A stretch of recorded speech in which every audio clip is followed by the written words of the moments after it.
জীবন দিয়েছে, পঙ্গু হয়েছে, যার মধ্য দিয়ে বাংলাদেশের মানুষেরা দীর্ঘ সময় ধরে চেপে বসা এক ফ্যাসিবাদ থেকে আমরা মুক্তি লাভ করতে পেরেছিলাম।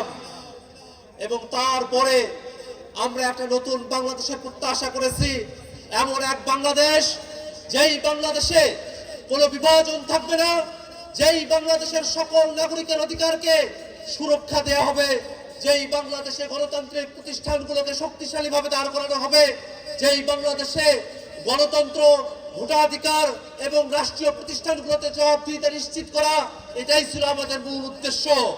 এবং সেই উদ্দেশ্যকে ধারণ করে আমরা ঐক্যবদ্ধ কমিশনের আলোচনায় বসেছিলাম। সেই ঐক্যবদ্ধ কমিশনের আলোচনা থেকেই গণভোটের সিদ্ধান্ত। সেই গণভোটে এই কালীগঞ্জের মানুষেরা, গাজীপুরের মানুষেরা, বাংলাদেশের মানুষেরা 70% মানুষ গণভোটে হ্যাঁ পক্ষে অবস্থান নিয়েছে।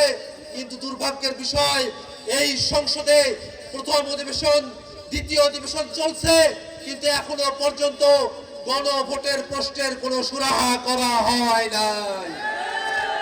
আমরা সরকারকে জানান দিতে চাই যে বাংলাদেশের মানুষেরা 70% মানুষ গণভোটে হ্যাঁ পক্ষে বলেছিল, সেই মানুষেরা কিন্তু এখনো পর্যন্ত জীবিত আছে, সেই মানুষেরা জেগে আছে, তারা অপেক্ষা করছে, তারা সরকারকে সময় দিচ্ছে।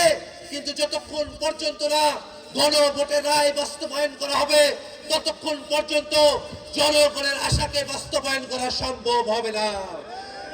ভাইরা আমার, আমরা এই বাংলাদেশে নানা ধরনের অরাজকতা দেখছি, বিভিন্ন জায়গায় চাঁদাবাজি, ছিনতাই, মাদকের সাম্রাজ্য তৈরি হয়েছে।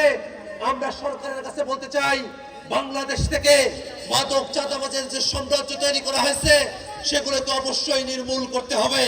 এবং পাশাপাশি আমরা বাংলাদেশে জাতীয় নাগরিক পার্টি এনসিপির একটি মধ্যমপন্থী রাজনীতিকে ছড়িয়ে দেওয়ার কাজ করছে।